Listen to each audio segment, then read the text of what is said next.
It's so bummed. Look at him. Such a good song.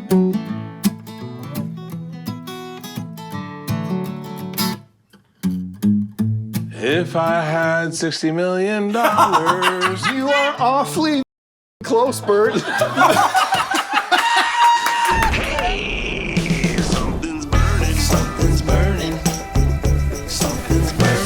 The Permission to Party World Tour kicks off September 18th in Rockford, Illinois, the 19th in Milwaukee, the 20th in St. Paul, Minnesota, the 21st in Duluth, Minnesota, followed by Eugene, Oregon, September 28th. Avoid scalpers and go to BertBertBert.com to get your lowest ticket price. No, Thank you, Bert. I remember the first time I realized that I was going to measure my dick. It's a strange thing, isn't it? Because there's no coming back from that. You're that guy. I'm a dick measurer now. Yeah. Once you go over that threshold. It's like giving liver enzyme reports. You're For like, sure. so this is where we're at. it. Are you serious? Come on. Never done it. Not like legs over the head, back, and Grab getting all a tape measure real quick. Can I ask you? Let me ask you a question. Oh, shoot. Yeah, I push it all the way to the base. What was the measurement? Oh, I always say, honest, Yeah. 6.5, 7 on the cough. Thank you, Stacey. So Hard? let's real quick. Yeah, rock hard. Yeah. Yeah, Oh, that's it. soft. So No. I did it for a TV show. I did both. So I did it for a TV show, Yeah. soft, and they measured it in centimeters. How did I miss this TV show? Centimeter. It's called Hurt Bird. It was such a good show that no one ever saw. Dude, I'm Now right you're in that speaking my wheelhouse. language. Was this, Centimeters. Yeah, what was it? What? Forgive me. What network was it on? FX. How did I miss that, Bert? You were really famous. You were having a moment in life. I had a couple good moments. I had 2 really good years. 98, 99. You think 2? Well, I just when was like showbiz and crushing and security and like, hey, this is never gonna end. And then 2001 happened. What happened in 2001? This one we went, and on the other side. Oh, and Napster said, thanks for playing, guys. Yeah. Oh, Napster f***ed everything Enjoy up. school. Right back. Napster f***ed everything up. Napster stole our intellectual property and said, sue us. And so we tried and we got made fun of and that was it and gone. And now we're all supposed to say, great, our art's just free, cool. And by the way, it sounds shitty when people are very fortunate and grateful that got the golden ring and we made it. But we can't argue about our property that we own. Like it's just free now. It's the weirdest disconnect in the history of industry. Can I tell you ours was the exact opposite? Yeah, So exactly. Stand-up was we got paid nothing for Right. specials. Right. And then Netflix showed up and said, how about we pay you a fair market price? And then we were like, huh? It was crazy. And then you said, I'm Tom Brokaw now. I swear to God, I could end this podcast right now. That is the truest thing. Yeah. And that I'm struggling with because I don't deserve or belong or you should not listen to me talk. And you should not listen to true. any of my friends talk. And all my friends, except for Joe, I still love Joe. But Tommy, Theo, Andrew, Shane, all my friends, don't listen to any of us. But you're so right, is all of a sudden we turn into journalists. Yeah. And it's... You're media creators. You're content providers. Buddy, preach. Because this is something I struggle with. Because I didn't get into this. I really got into this just to get like the fleshlights. Thank you, Rachel. Fleshlights were like, do you want something to drink? Do you drink? I've got. Okay, and you're good, right? I'm gonna drink. I want to drink. I'm driving the minivan, my kid's birthday. Sorry, I value my kids over drinking with Bert. Buddy. Barely. It's close. Sorry, guys. I love you. You realize my kids are like, Dad wouldn't stop drinking from. He'd be like, oh, Mark's here. We're getting after it. Trust me, though. I'm driving other parents' kids, so I think it's probably best not for Dad to. Oh, yeah. You can't drive other parents' kids drunk. But keep going about the Brokaw thing because that really does. I don't think enough of us pay attention to what that means. That we're creating. I obviously just watched the Rogan Douglas Murray thing. It was kind of a bloodbath. Because I actually really like Douglas Murray, but he came across as like this disconnected, elite, conceited. He was right. Everything he said was right. By the way, I'm really good friends with Dave Smith, and obviously best friends with Joe. Yeah. And I love them. Yeah. But I said to one of my friends, I was like, Dave Smith, I always say is one of the smartest guys I know. Yeah. And they're like, yeah, but you only know comics. And so sometimes you go, oh shit, what are we saying? Yeah. And this is like, But that's dangerous, though. You shouldn't be filtered. You're a comedian, dude. Yeah, you know what I mean? And social media has caught up to you guys. Meaning likability is such a huge factor in where you get your news. Who do I like? Never mind like what medium it's coming from. Who do I like Theo Von. It's my kind of guy. The problem though is if facts are disappearing. They're gone though. So like get on board. They're never coming back. The genie's out of the bottle. You know, we're seeing the results of that unchecked sort of, well, I like that guy. He must be right. Oh yeah, no, you're right. Yeah. But it's irresponsible journalism, but it's certainly today's journalism. Yeah. And what's even crazier, I'll deep dive this, and I love this. Yeah, me too. Is the wilder shit I say about, say, vaccines or immigration policies right now, the more tickets you guys sell for your summer tour. That's the part that's crazy. And I mean this as a guy who's benefited from it.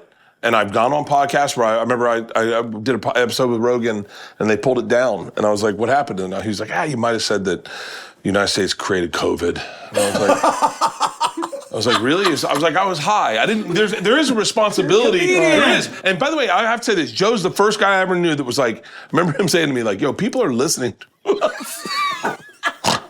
And I was like, huh? He's like, you can't just say wild shit. Like, people are actually listening. Well, I do this like executive physical annual checkup, stress test, full blood workup, urinalysis. I love it. Everything, right? Proactive. I'm being proactive about my health as I'm in my mid-50s. By the way, let me talk to you about longevity, because I've been on Rogan. I can tell you all about it. Perfect. No, but that's so crazy. Hold on. Call me on my shit. I've talked about longevity. I'm a longevity doctor. I've had one for 2 years. Yeah. And I talk ad nauseum about polar plunge, sauna, testosterone. I got it all in the backyard.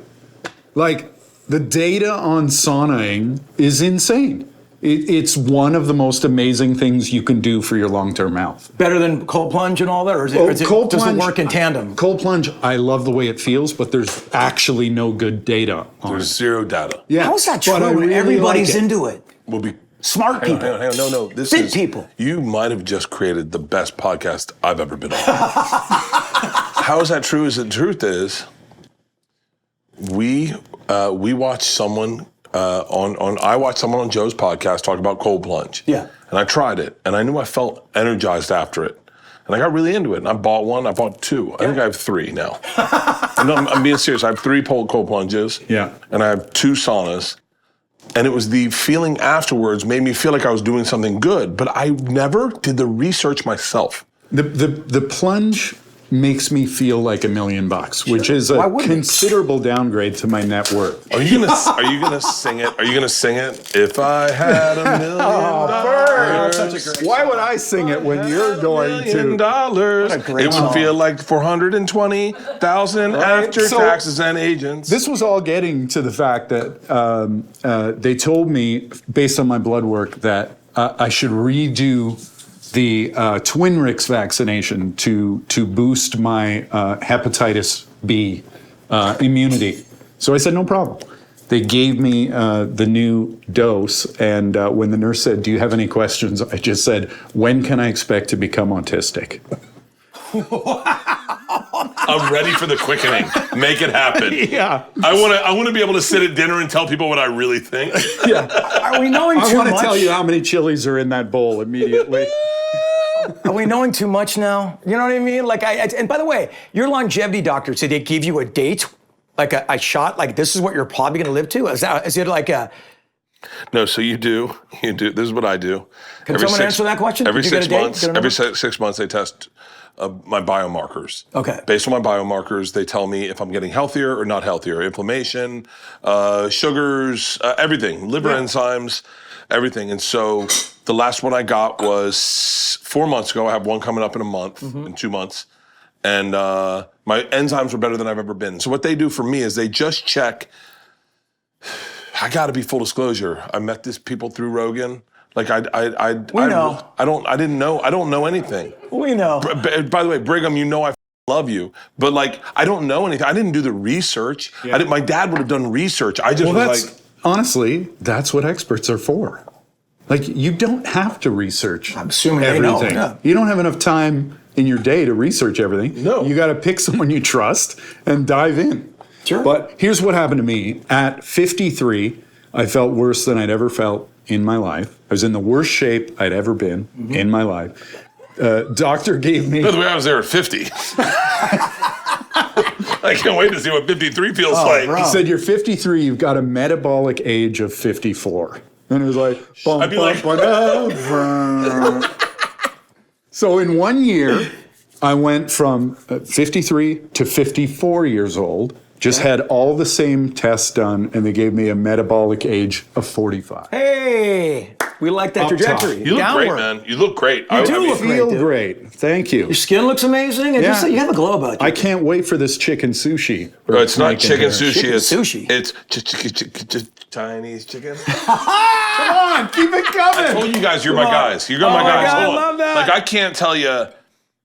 You know, you're the generation that we felt we discovered. Now, granted, we found you through MTV, right? Yeah, But for we sure. felt we discovered you because I saw you by myself, and I said, "Oh shit, who the f is this guy?" I would argue you're the reason people have sparrow tattoos. I think. And frosted tips, man. Don't cut me out of that one. And I'm the only guy that still has them, you know? Well, guys still got them. Guys still rocking them. But it's like it's you know, it's funny to me because at sometimes I feel like your bands have been misrepresented. Where I go, you weren't there day one. Don't ever talk about my guys like that. I feel like that for real. I honestly feel like, and I'm going to say wild shit right now. And please, I know Let it go, man. I feel like 1 week is not Barenaked Ladies. In my opinion, it's not the band. I would say I was just playing it on the guitar 2 seconds ago. Not John Prine. What's Brian Wilson. Brian Wilson's Barenaked Ladies. And by the way, your new album is Barenaked Ladies. Thank you. Yeah. And I would say, Well, 1 week, I didn't think it was going to be on the record.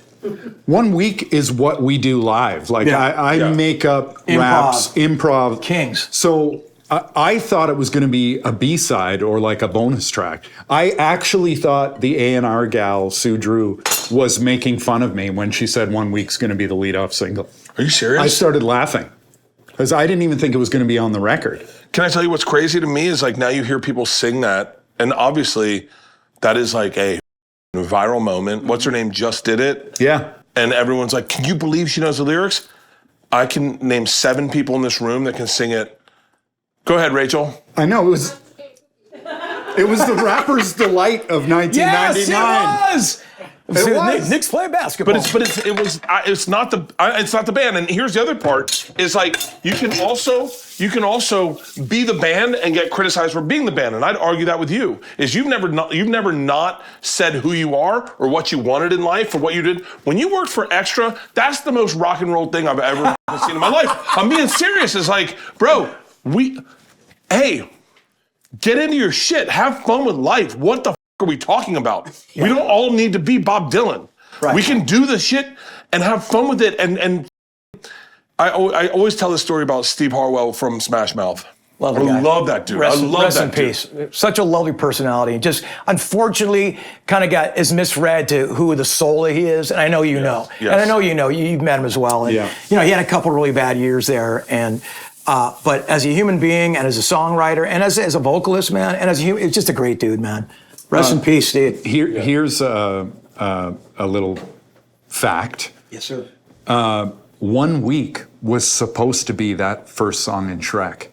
You're kidding me. Are you And serious? I turned it down Are you serious? because I was like an animation nerd and DreamWorks hadn't made a good movie yet. And I was like, no, I'm holding out. I want to be like part of a Pixar thing or something. Did you see the movie? Did you get a chance to see it? They sent me an animatic, Okay.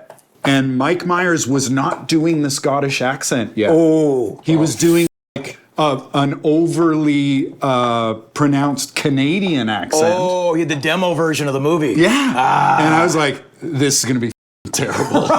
Like, I cannot give this song to the movie. Woo. And then one of the biggest animated films of all time. So that's one of very few regrets in my career. But the flip side of that sword is that was hard on Smash Mouth. It was. It was very hard on those guys. It's like a And poison Harwell apple. didn't want to be the Shrek guy. He didn't. I talked to him about that one night, and I've told this story again, but I'm going to share it one more time. We were in Connecticut, and our hotel had a fire alarm, and I went out to the parking lot, and I'm sitting there. It's like fucking 2 in the morning, 2:30 in the morning, And I'd been at the bar, I was drunk, and I came out and I'm hammered, and Steve came up to me and he was like, hey man, I'm Steve, you're Bert. I was on Travel Channel at the time. He was like, when they're gonna keep the bar open, you wanna go have a drink? And I was like, yeah. And then we crashed a wedding that night. And I had like, listen, I hope you understand this as much as what I'm saying.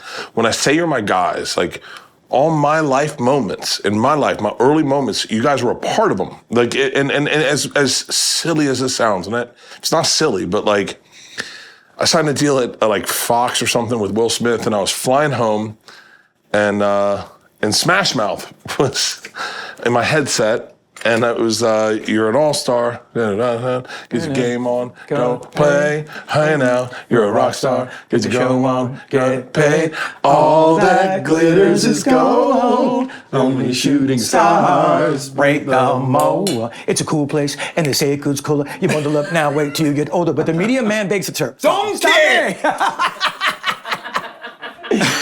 But you're saying and something so right. That song connected with me, and I felt like that's where I was at that moment. Now it's silly. Why is that silly? For a kid to say like they know it from so Shrek, beautiful. but it wasn't in Shrek yet. And I listened to it, and I felt that's where I was at that moment. And I told him that, and he kind of giggled, and he was like, "Yeah, whatever," you know. And then once it had already been in Shrek when I told him that. Mm-hmm. Yeah.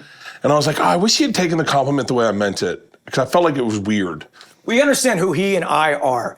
You know, getting earnest compliments, they don't come our way a lot. You know what I mean? So that moment for you is like the Beatles. You know what I'm saying? Yeah. It's that important to you. Uh-huh. Now, I'm never comparing the two bands, but you can have subjective moments with music and they can mean a lot to you. My kids' first song they ever recognized was Gangnam Style by Psy. I never won't love that song forever in my life. So, but do you know what I'm saying? Yes, so, yes. Own your moments and tell the artist about that. I believe in having no guilty pleasures. Thank you. Thank you. 100%. Like what you like, love what you love, and listen to the music that connects with you. I've never heard of an ironic listener. Fucking real. That's I don't listen to music ironically. I don't live life ironically. I guess because I'm ironic. I say this with love, but look at Creed. Yeah, well, look at him. One of the most mockable bands of all time. 10 years ago. Not even 10 years ago. 4 years ago. 4 years ago. Yeah. And by the way, 5 years ago, I was giving mad love to Scott Stapp. Good. And the whole band. I think Higher, still to this day, is my go-to song. It's a masterpiece. And then all of a sudden, the winds shift, and no one smells the stink anymore. They just smell fresh wind. That's right. 6 feet, whatever the line is, it's everywhere. That's right. And now they're selling stadiums. Just like Stagecoach, headlined Stagecoach over all those cats, you know? And you said something very smart. When the stink of a decade goes away, that's when the people come back. Look at Limp Bizkit. Limp Bizkit, biggest band in the world, you know? But Limp Bizkit, once again, I told you, you're my guys, right? There was a moment when I moved to New York to start stand-up, and everything you guys were doing was on MTV. It was in my ears. It was when you buy discs. It was so much fun. It was so much better. It was so much fun. Did you have as much fun as I did during that period? Probably not. Probably not. I am certain. I would love to see your body count. I bet wild pussy. I couldn't imagine. I bet there's pussy you forgot about that would be the one for me. That ought to have been like, I'll cut it off. I swear to God, you're the last one. You're so funny, bro. Oh my goodness. I had some fun. I'm not gonna lie. You know, I did, and being People Magazine's Sexiest Rocker of 1998. I hold that title with high esteem, bro. Now, Father Time has kicked my ass 3 ways to Sunday. I disagree. But I'm still here. I disagree too. I'm still here, man. Two Frosty the Snowmans over here with high car. By the way, I'm still in my peak, and I look like shit.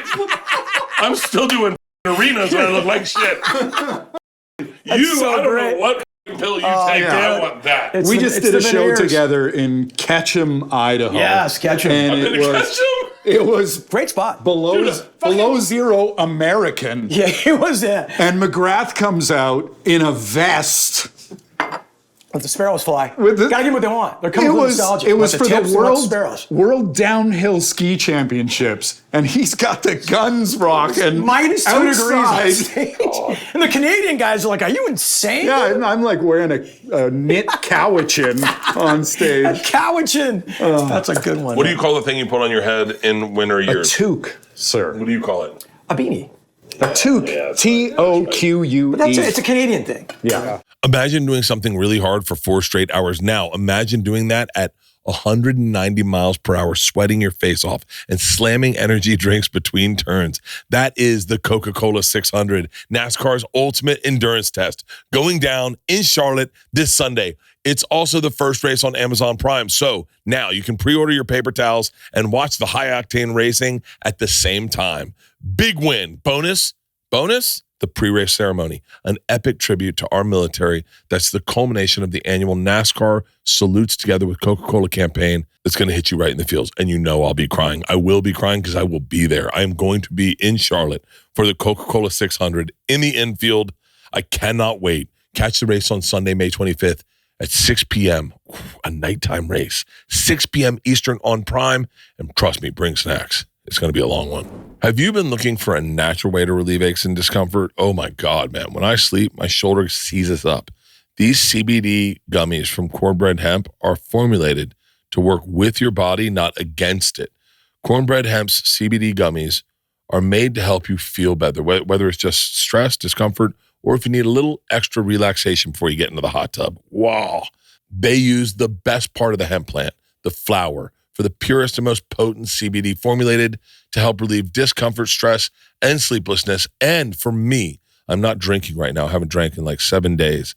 And I take one of these before bed, and I'm sleeping so much better. My arm, which I had frozen shoulder, and I think it's from all the weightlifting I do, but it's gone. It's totally gone. I have a little bit of pain in my elbow, but that's it. But I can feel it leaving, and I guarantee you it's because of the CBD. Right now, Something's Burning listeners can save 30% on their first order. Just head to cornbreadhemp.com/burning and use code burning at checkout. That's cornbreadhemp.com/burning and use code burning. I bet y'all's touring stories are crazy. Our touring stories as comics kind of suck. Really? Especially mine, some that married. badass I bus love you have, you. dude? You posted a story about a bunch of Canadians pushing you out of a snowbank last year. I loved it. Oh, yeah. We got stuck. Yeah, that was so great. I'm married, so like I had a chick. This is my best touring story, and it doesn't even involve me getting pussy. I had a chick sneak onto my bus. First tour I did, Body Shots World Tour, and she snuck in and went to my room. So I go to my room. She's kind of hot. I'm not gonna lie. I'm looking for my wife. Yeah. But my cousin's on the tour and my friends are on the tour. They know me, and I just said, listen, I'm not saying that if I was the only one on the bus, something would have happened. I'm just saying, I said, listen, this can't happen. I'm so sorry. I'm married. You should know that by watching my act.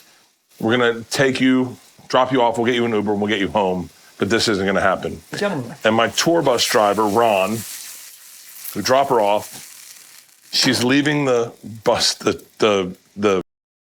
huge travel station that you pull over before you get on the road and go hit the road. And he goes, he's confused, black dude. He goes, Bert, can I tell you why you're a man of good fortune? I said, why is that, Ron? And he goes, because you just said no to that sweet pussy. I said, Ron, it's not that difficult. And he turns around and he goes, man, this job up my first marriage. Right. I go, you're just a bus driver, Ron. And he goes, you'd be shocked what a bitch will do for a Nelly headband. I was like, all right, that's my road experience. A Nelly headband. Wow. A Nelly headband. That's a very specific quote. He toured with Nelly. And by the way, he's toured with everyone. Yeah. And I bet you've toured with him. If you've ever had an opinionated black man that once pulled a gun on you, that's Ron. That's Ron. Is he still out there driving? Yeah, he just drove me to Vegas. Can you drive your bus? I can. And do you? No, I do not. I have. Yeah. I have. One time, Ron came back to my bus, my bunk, and the bus was going, and he goes, I need you to drive. And we're driving. You got to pay or something? And I went, hold on, who's driving right now? And he goes, Parfait, but I need you to drive it. So I go up, our assistant Parfait was driving, so I got behind the wheel while Ron pissed. I'm sure you've driven a bus on the road like that. I haven't. I have. You haven't? Never have. I did that. They're in here. Yeah, I did fresh ever ones just too. like the driver didn't switch out with you and just start? No. It's crazy. It's fun. We had a bus driver one time for a tour that we used to get tour booklets, like bound tour booklets, Book of right? Lives, right? Yeah. And I looked up who the bus driver was going to be, and I thought when I read it, I thought it meant the tour manager didn't know who the bus driver was going to be. Oh, God. I thought he just made everything up because the driver's name was Hoot Borden, and his address was Tater Peeler Lane, Nashville, Tennessee. And I was like, okay, well, obviously that's a fake name. I get on the bus, the guy's like, hey, I'm Hoot, nice to meet you. This guy was one of few entertainment drivers with a 1,000,000-mile belt buckle. What? Wow. 1,000,000-miler. Hoot? Hoot Borden used to play in a band with Ernest Tubbs. it was someone like that. Well, I've just thrown it out there. It was someone like that. It was Ernest Tubb or somebody like that. Dude, these bus drivers have the best stories. Of all time. Oh my God. Of all time, because they're always sober when they're driving, obviously. Yeah. And so they hear the partying going on, they hear all the bullshit, they hear all the like scuttlebutt, you know, they're the kings. Yeah. Ron would break off. He'd be like, let me tell you about 50 Cent. And I'd be like, I don't know if I need to know the story. Right? I want to hear He was it. like, 50 Cent, if you're not there for bus call, he leaves you. Oil spotting, which we do it too. Yeah, No, we do it too. Oh, I If you're wait not for 5 everyone. minutes early, Bert, we're leaving. You know? Oh, I wait for everybody. I wait for everybody. In my band, we call it the revolving door of lateness. Someone is always, It's always late? God, we've left But people. it's usually Tyler. Usually Tyler, yeah. He kind of reads like that. How much of the band, how much of, is a full still Barenaked Ladies from like when I remember? For Yeah, real? man, one of the only bands out there. You had 311, like guys that held together like 30-year careers, over 30 Yeah. years. 311. The other singer left 20 years ago. Okay, I know that guy. The guy that would start off. Yeah. Well, It's been guy. 1 week. He's dead? Yeah. No. I killed him. Oh. No. I'm like, he died? Jesus. No, he is enjoying a wonderful solo career. Oh, Can is I he ask you a really? question about that, or is that off? No, you can ask me. Are you can guys- ask me anything. Well, I appreciate that, Ed. You know, are you guys still friends? Is there a friendship there? No, there's not. No. Is there ever a chance for amends? It would take a lot. It would take a lot. The I asked for Barenaked Lady fans, which I'm one around the world. So. Yeah, it would take a lot. We did a lot of great work together that Yeah. I'm super proud of, Oh, there's no doubt about that. but it ended in a really difficult way with lawsuit and I understand. By the way, the most important part of the conversation is Stacey and I are figuring out burners. Sorry. No, You know no, what sucks? You know what sucks is that part of the business. yeah. And it's And it happens to everybody. If you watch the tenets of Behind the Music, we met young kids, got a band, grabbed the brass ring, signed a record deal, all this thing, money, success. Then the lawsuits come. It's stage 4 of every Behind the Music until you get the reunion in stage 5. Yeah. And it happens but by the way, I'm not bitter No, at of all, course by not. the way. No, I'm just saying- just like, I am. No, I am. Actually, I want everyone to know that I am bitter. Bert was hoping Steve was gonna be here. No. For my part of it. What are you bitter about, them? No. What are you bitter about, your experience? What happened to you? Yeah. Has happened to all of us. yeah. And there's a couple dudes in my life where I've had to say to them, hey man, you can't f with me like that. Like meaning like. Managers, friends? No. Best friends. Who would do that to you? But like. Are you guys clean now? We're clean now, but are we? No, because Are there's you that ever? giant chasm. Because when you make more money than someone else or you break someone's attendance records, then they go, so what the I thought you were Why below aren't you me. happy for someone when that happens? Buddy. I don't understand that. I never will. Here's what f***s me up. When you're a fan Bill of Cosby, someone, you're talking about. when you're a fan of someone and you blow them up and you blow up their spot, and every time they do big things, you post it and you go, Right. this is my guy, this is my guy. And when you find out someone's rooting for your failure, in a business where failure is happening, it's going to happen. It's heartbreaking, and I just had a conversation in my workout this morning about a friend of mine who's like, I really hope he fails. And I went, why would you? I've only rooted for your success. I've only rooted for you to win. I'm my best friends. I had said, Tom Segura and I are two people who we have said to each other, ride or die. We're with each other forever. And I want you to blow up. When I did my movie, he goes, please set up the next 30 years of our lives. I mean, that's the way you should talk to a friend. Sweet, of course, man. But it's not everyone's like that. Everyone, Bert, I would think you have a really good filter of friends you let in. And when you let someone in that sacred world and then they destroy you like that, that's crushing. That happened to me. I think, for real? Yeah, the two guys, the original guys in my band, just crushed me. I've only been sued once in my life, is by both of them. Once. Being sued. 23 years Oh, it's in a awful. band. It's the worst. It kept me up all night. It's the worst I have because anxiety. I go over I'd read everybody's like case things. 'Cause and it's go, not there's a about- trademark case and it's emotional. It's not about the numbers. It's all the emotional. I know. The betrayal. It's awful. You'd sit on a treadmill on the phone with your lawyer and go, Oh, you have no that guy, him, I will his mother. Right. And Okay, and then you you're know bummed what? because they don't respond in the same emotion. Like, come on, bro. Here's what I'll tell you. You got me iron bummed. It was very heated towards the end of the suit, and I was asked, "What do you want from this?" And I said, You were asked that. I was asked that by a mediator. We never went to litigation. We did And the same thing. I said, I just want it to be over. Well said. I just want it to be over. So I go to, Chappelle invites me out to his house to do a show, and You say Chappelle? Chappelle, yeah, Dave, and Chappelle Rowan? Chappelle wrote, Pink Pony Club? just edit out the first two Chappelles, and then play the next Chappelle. It's cut. And there.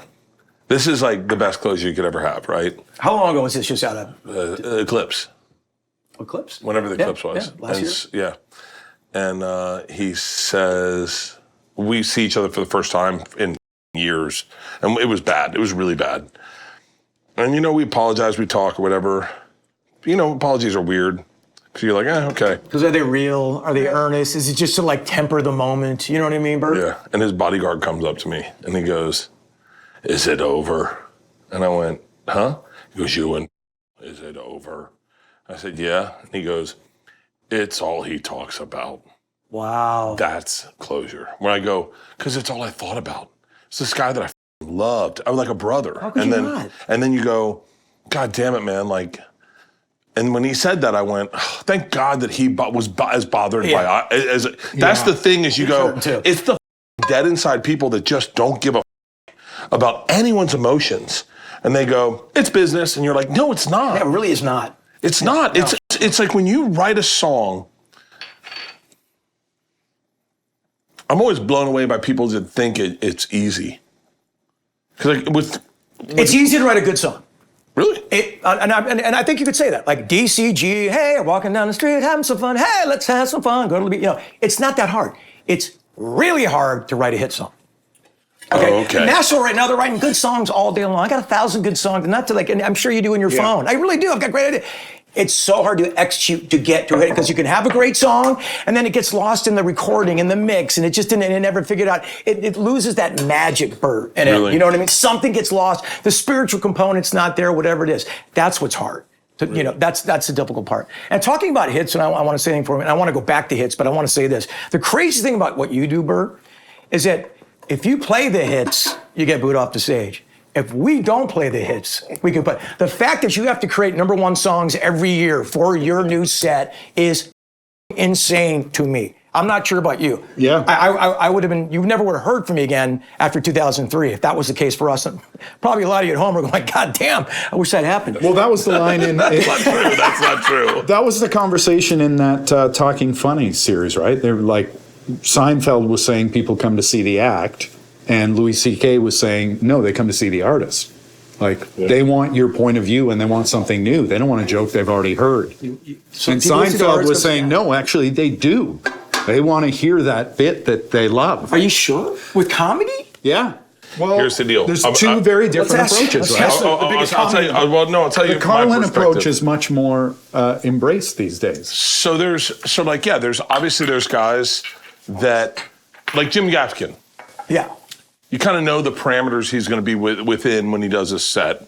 We're not going to hear fuck a lot, and we're not going to hear abortion, and you're gonna hear the lady's voice. and you're gonna hear maybe some food stuff and some parenting stuff, and so I think that's maybe a little bit what he's talking about. When you see Seinfeld, it's a lot of observational stuff. I may be the only comic that has a Freebird where I tell one story every show. I do the machine every show. At the end of my show, I do an hour 20, and then at the end of my show, I do this 15-minute story about robbing the train with the Russian on a mafia. school trip. I know it well. God damn, But should I do it now? Please, I would love it. Yeah, I'd and like let to me hear it sing. Let me sing. I know that song. It's been. Come on, No, I Bert. can't do that one. The guitar's too complicated. I can do If I Had $1 Million. The apartment? But I want to change it to if I had $10 million and then talk about what I really would buy.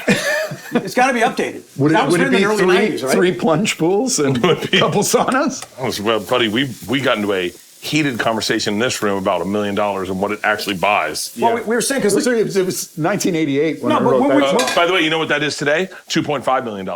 Right. Still, this makes you sound disconnected. I know. It's not. You don't all have $1 million. Must suck. I get it. Right.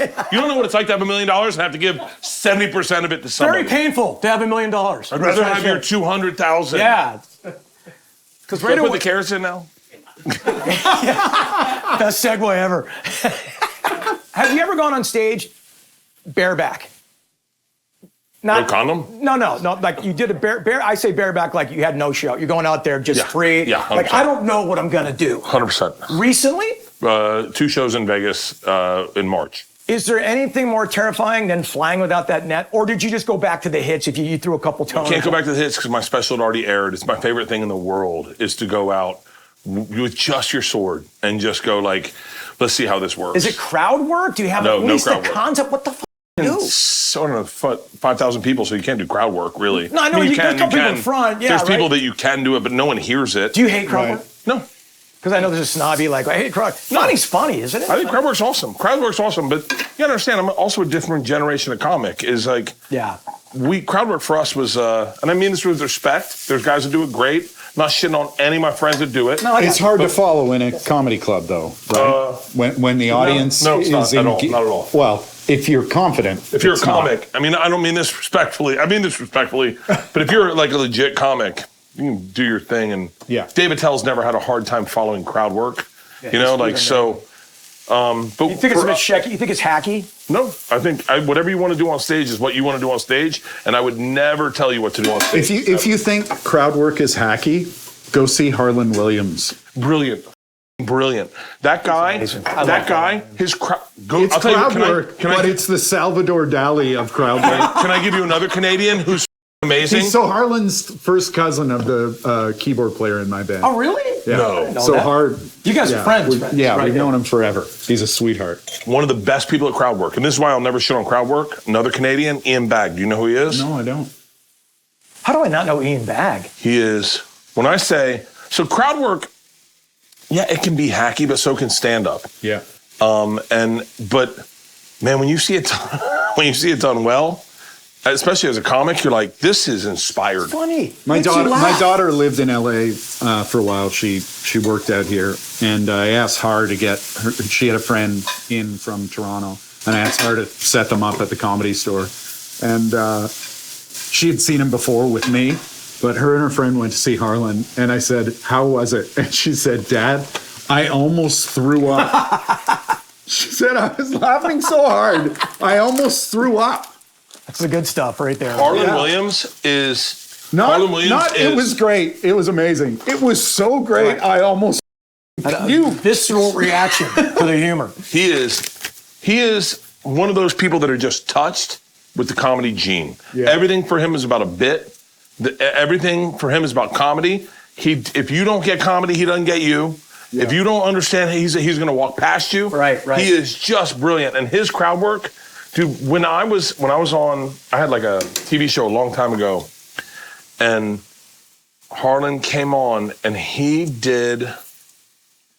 I mean, the most inspired interview where it was just all stream of consciousness, and when you watch someone do something like that, you get blown away, especially when you're a comic and you're like, yo, I can't do that. Yeah. Norm Macdonald was great at that, right? I mean, Norm Macdonald was different. That guy's just like, next level.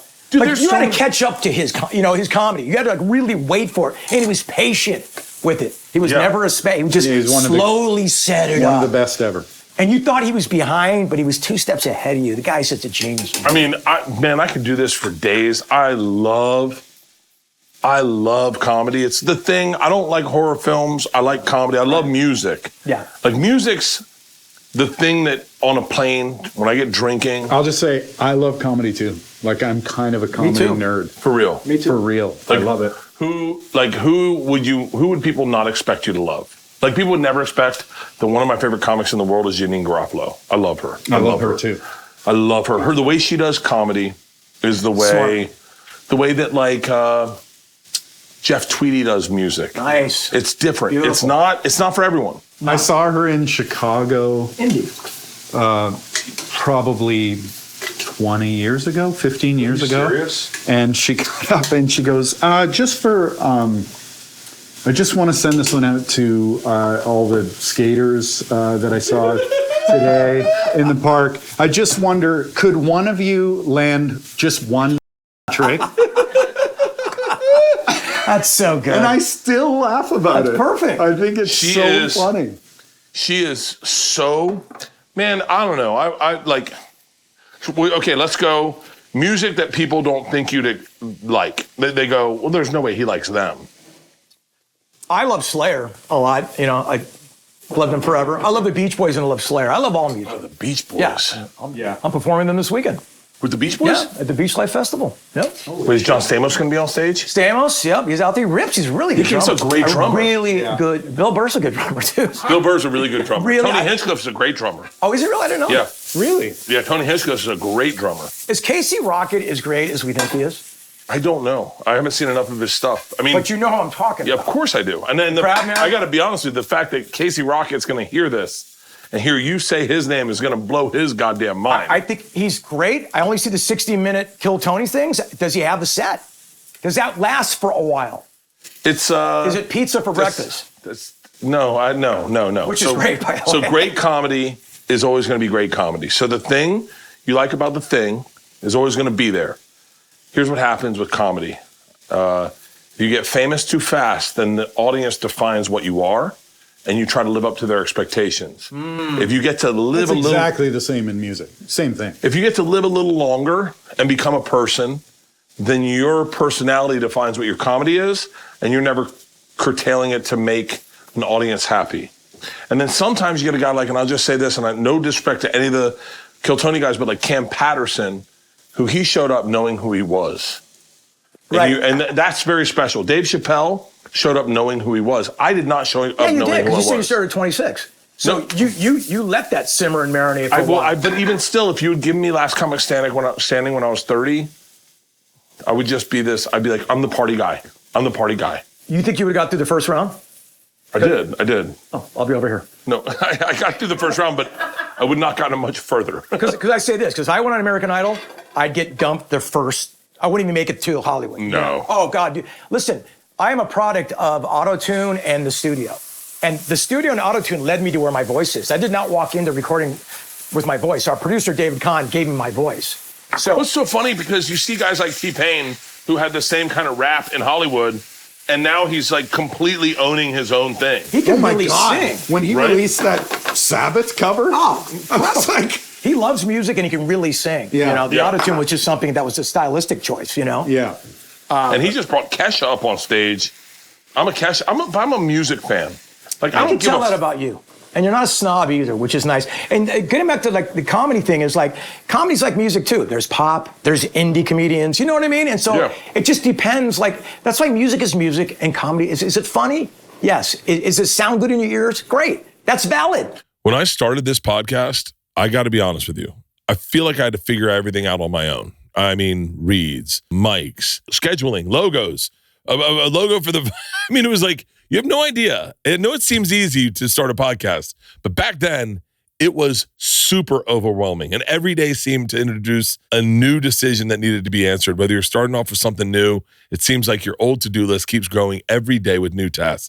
And that list can easily begin to overrun your life. Find the right tool that not only helps you out, but simplifies everything that can be such a simple game changer. For millions of businesses, that tool is Shopify. Shopify is the commerce platform behind millions of businesses around the world and 10% of all e-commerce in the US. From household names like Mattel and Gymshark. Bro, I just heard about Gymshark today. They were talking Gymshark's huge in London. To other brands that are just starting and getting to know. Look, like even maybe us over here at Birdie Boy Productions.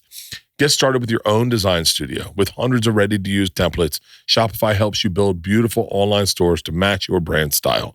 Get the word out, like you have a marketing team behind you. Easily create emails, social media campaigns, wherever your customers are scrolling or strolling. And best yet, Shopify is your commerce expert with world-class expertise in everything from managing inventory to international shipping to processing returns and beyond. If you are ready to sell, you're ready for Shopify. Turn your big business ideas into cha-ching with Shopify on your side. Sign up for your $1 per month trial and start selling today at shopify.com/burning. Go to shopify.com/burning. That's shopify.com/burning. Does Right? it make you move? Does it make you move? Can I play a song? Is my iPhone around? Can I play a song? So I got a song the other day. I was like, who the is this? And everyone's like, Did you Shazam it, Bert? no, hold on. I'm gonna find it. I'm gonna get it. I can tell when I listen to songs based on when black music shows up. Like, so if it's black music, I was sober. If it's white music, I was drunk. What does that mean? I don't know. For whatever reason, I listen to black music when I'm sober. Oh my God, Al Green sounds great wasted too. Okay, you ready? Yeah. I'm gonna play a song, and you may know this song, but I was like, yo, Let it badass song. go. Let it go.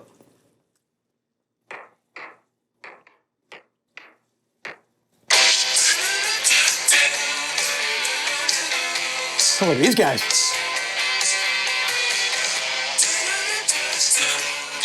Look like jellyfish. Who is this? Hold on, I'm gonna tell you. You're a spaceman in Tulsa, so you cover it up in clown white. Do I know the band? All these elegant boys make such delicate toys, and they know it. He says, I know you wanna believe in something, but if you could just see all of the people in me, Be on an airplane, then crying, the shadows crying, descend from drinking, his crying, eyes. right? Of course. Here, listen to it coming around. Ready? American needs. Doesn't anybody wanna be a rock and roll queen? Dress yourself up in a diamond tiara. Oh, it's Counting Crows. Swish it Yeah. Holy shit!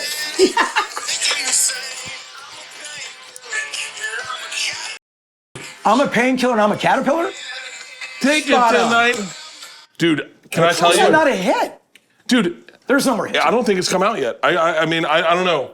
Can I tell you? great. I'm being dead serious. Counting Crows come back strong. Huh? Can I tell you, dude? You have a Counting Crow relationship? Hold on. This is where you guys are at. This is the beauty of being a grown-up. Is all of a sudden you listen, you don't need like $1 million doesn't last. It's true though, man. But the thing right here. Go ahead, Right here. There you go. I'm on a plane yesterday crying. If it were up to me, Great. I'd take the whole thing back. Guilty as charged. Come on. Before the opening credits roll, we just fade to black. Sounds like you're crying. Bro, who are we? There'd be no leading man, There's some pain in that vocal. no hearts Right? to charm. You have to be. Be no high-speed chase, just a villain with no Do you know what? arm. There's a million 50-year-old men sitting in their backyard with everything they wanted, going, having a drink going. The tide you see, trying to live through the process. Okay. It takes so long. Is it? I am doing this wrong. Super emotive. Buddy, this is not. This is who Barenaked Ladies has always been. It's big time. You know that, right? Yeah. I don't mean that disrespectfully, but like that's your band for me. Yeah. It's Well, crazy. We have a live jocularity and spontaneous improv, crazy, in your face, 1 week, etc. There's that side of the band. That's real. Yeah. That's part of who we are. But I've always, like, I grew up on country music. I grew up on Beatles. singer-songwriters and telling a story. I Gordon picked Lightfoot, up- man. Another great Canadian. I picked up my guitar. I picked up my dad's guitar so I could play Tom T. Hall songs. Oh shit. And I like little fuzzy pups, old pickup trucks, and music when it's good, and life. How great is that's the best lyric ever. Yeah. Tomatoes on a vine. And onions. I like you too. That's the greatest simplistic, but I dare you to write that. We had that on. No one can write that anymore. No, you can't. No, you can't. Because you sound patronizing. I Here's another thing. I grew up listening to that on an 8-track Me too. in my dad's Grand Marquis. My mom drinking Courvoisier, crying, listening to that. Like, and I'm like, I was that's disturbed why and happy at the same time. That's why I wanted to write songs. Was like to make people feel the way Willie Nelson made me feel. And you know what, dude? You've done that. No, hang on. Both of you have done that. Both of you have Thank done you. that. Both of you have done that. He's really is that you give us a gift that's a thing that, like, we're at my daughter's college town, and we're looking to get her housing. It's really complicated. Right.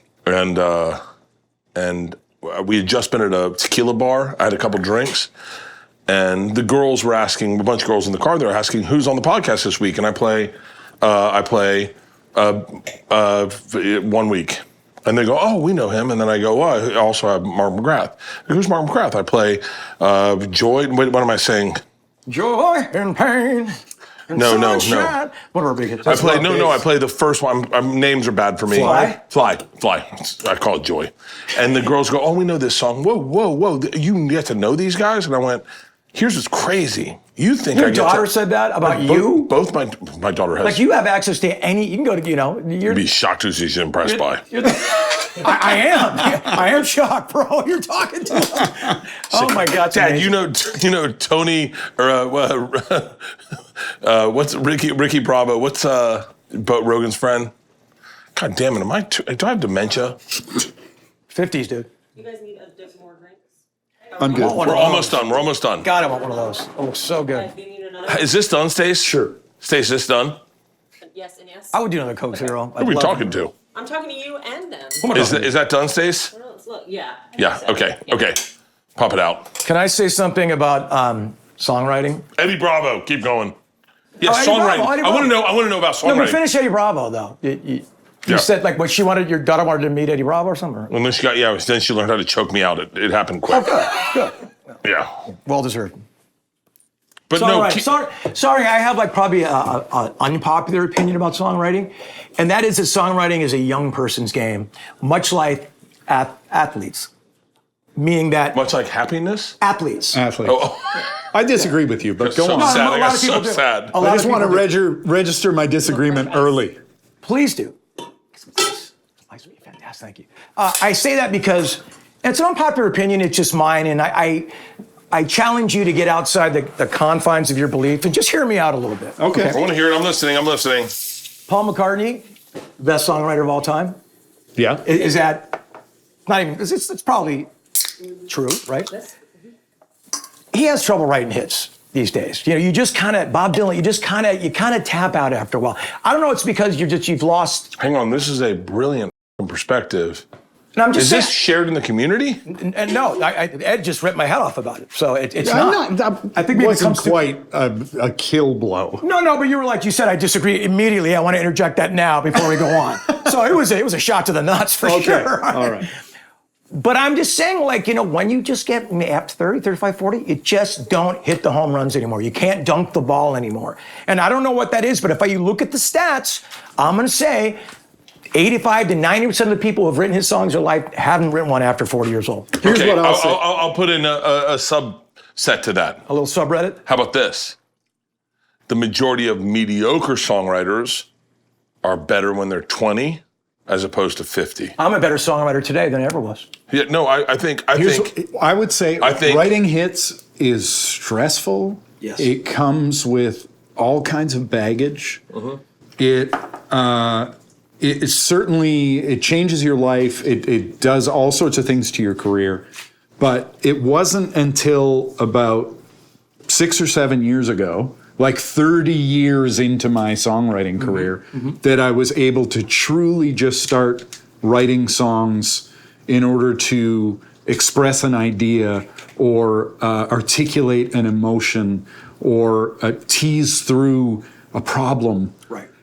Where I started to feel like, oh, I'm just an artist now. I'm just making art. And I don't care if I ever have another hit. The commodity part was removed. Yeah. Correct. And I love our new record. Me too. More than any of our other records. Me too. And it's it might be the least numerically successful thing we ever released. It's hard to gauge. But it has given me so much joy and reward as an artist and as a writer, to the point where even this summer tour that we're about to go out on, you know, my manager Allison said, you know, do you want me to block January and February for writing? And I said, no, I still love our last record. Like, Right. That's where I am still. Good, I man. want to go out and play those songs, and that I'm not ready to move on because it was such a good experience for me. You got your mojo back. I just had an epiphany. Get ready for it, everybody. Lock in. So like with comics, sometimes we pop when we're 20, 23, 25. And I always thought a comic doesn't get good until they're like 40. That's what I always thought. Maybe with music, being that it was so commercialized, maybe everyone popped when they're in their 20s and their 30s. That's when you pop. Maybe you got to take a break until it's like look at like, I want to say Dave Matthews, but like Dave Matthews took a huge hit. I mean, he's so talented. Yeah. Yeah. And you can't deny that, but he took a huge hit where Good everyone was kisser, like, too. Good kisser. I'd kiss him on the lips. Yeah, would too. I have. Is there a story behind that? No. Okay. He's just a very secure sensitive. man. Yeah, he's sensitive. Very secure. But maybe there's room. Maybe there wasn't room when we were kids for art at 50 because our dads were all old men at that time.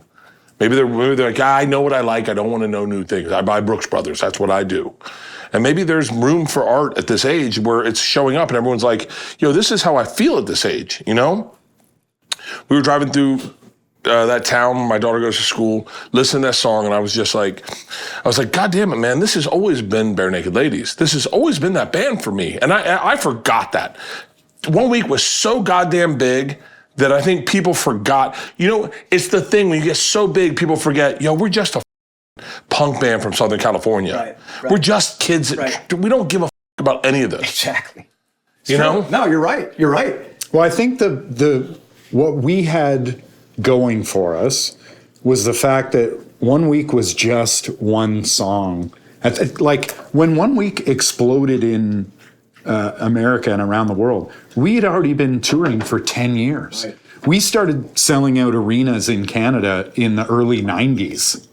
And we caught up to you. So when 1 week exploded, we were already pretty secure in who we were. And those shows, like I said, they had fun, they had silliness, but they also were full of ballads and introspective, melancholy, deep cuts. We've always been there, So I think the beauty of our band, if I can just brag about our band. Please. The beauty of the band is we're pretty tough to pin down. Yeah. On what we are. And I don't can you name another band that has sold 15 million records, been around for 37 years, and never been on the cover of any major publication? That's shocking to me. None of them. Not Spin. None not of Rolling them. Stone.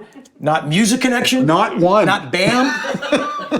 Not The Village Voice. Not one that Not LA showed up Weekly. and none of them. Not Metal Hammer. Nothing. We're a band that has been That blows me away. one of the best reviews we ever got was from our Glastonbury set in the UK. What year was that? 2001, I want to say. We were mid-afternoon main stage show at Glastonbury. Glastonbury, dude. Woo. And the journalist started the review with, "My editor said as I left the office, if you like them, you're fired." And the review was basically, "Damn the torpedoes. I'm fired." This is the greatest show I saw at Glastonbury." They've got a sense of humor. Those It's so cool hanging out with you guys. Oh, you too, bro. You don't understand? No. this is an honor, You bro. guys have been famous way before I when I was auditioning for MTV. Who wants to be an MTV VJ? Gee, You guys were famous. How far did you get? I didn't get very far How's that possible? because I couldn't stop talking about Blind Melon. That's seems on brand for that. Love it. I think he was already dead, and it was like He was. He was. He died in 95. Man, I got to be honest with you. I like that's like one like you have no idea when I say you guys are my guys. Like what I loved in music was where I was getting into like smoking weed and watching snowboard videos and skateboard videos and drinking by myself in a bed with a chick that already passed out, and I was like, I'm not good at sex, so I'm not you. Like, I'm not good at sex. Hey, but it's an honor, Bert, really, because like This is fucking amazing. You are just a This is mega amazing. superstar, and we're just honored to be sitting here. I told you I'm a comedy nerd, and my boys are also huge comedy fans, and they are so excited that I'm doing this show. oh, Yeah. Like My wife could care over about anything I do. anything I've mentioned to them in the last 5 years. too. They're like, when you got to call me after the Bert thing. You got to tell me how it is. you have no idea what a music fan I am, and that I can disappear into music and disappear in like and in my head I would write music videos for them. Like when I'd hear it, I'd start creating it, and music's so important to me because it gets me out of my brain. My own brain is like not a healthy Or it place. feeds your brain too, doesn't it? You know, Bert, I can tell by the fact you go, here, listen to this song on my phone. Yeah. My muso friends don't do that. I can tell your passion for the music. Dude. Listen, like that's how I listen to music with my friends. Bro, Yeah. listen to this bridge on Wouldn't It Be Good on Beach Boys. Listen, like, and The Beach Boys half them are can't so feel what I'm fucking talking good. about, but I know exactly what the you're talking about. Okay, Brian Wilson covered our song Brian Wilson on his tour.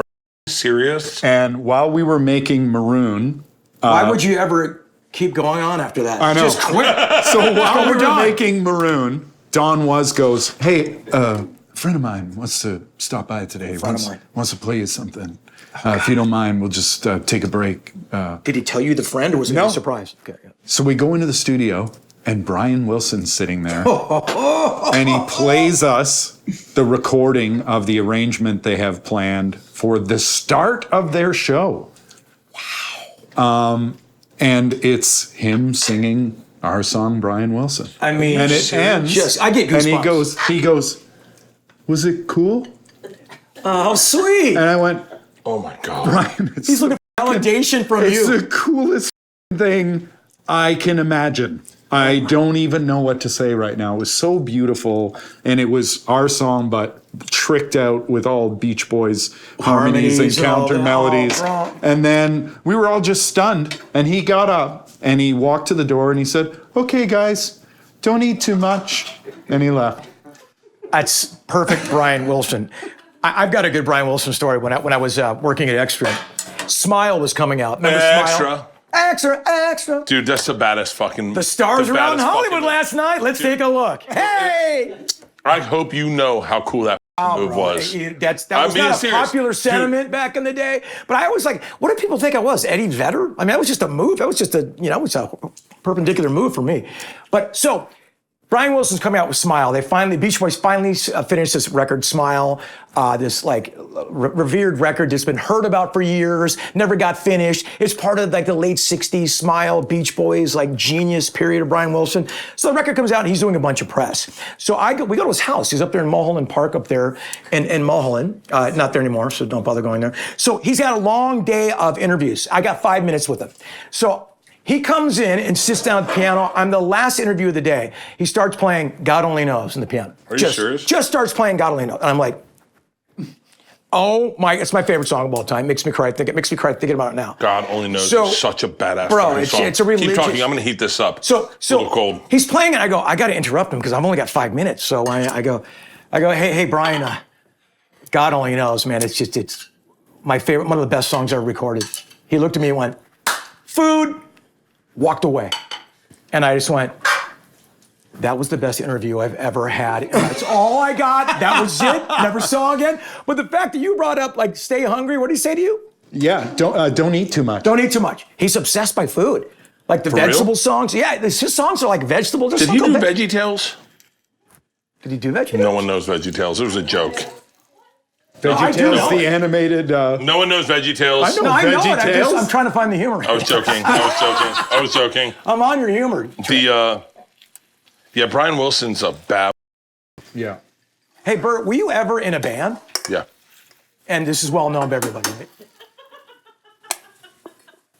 You really want to hear it? What does it elicit laughter? I want to hear it so bad. And forgive me for not knowing. Nope. But what was the name of said band? Giving out spankings. Pretty nice. I would just want to say. Is there merch for that? Change of mics. Just want to say, Fred Durst is very lucky. So we were doing. You were on his bumper? I was on his jam way before he was. We were kind of rap rocking. Our first records kind of got a little bit of that rap rock metal thing. Yeah, I was there. That was my jam. Yeah. And I'm telling you right now, Fred Durst is very lucky. So you Hang on. I'm not done. Okay, keep going. Sorry. I like to interrupt people. It's my jam, interrupting people. By the way, we've doubled up noodles, so I'm trying to break them apart. Yeah, man. So that we can really enjoy this noodle. Wait, that looks amazing, Bert. So I was in a band in college called Giving Out Spankings. No G, right? Spanking. We hired a guitarist who was really talented. And so talented, in fact. Nuno Betancourt. I think that's a funny joke. It gets worse. Gets really worse.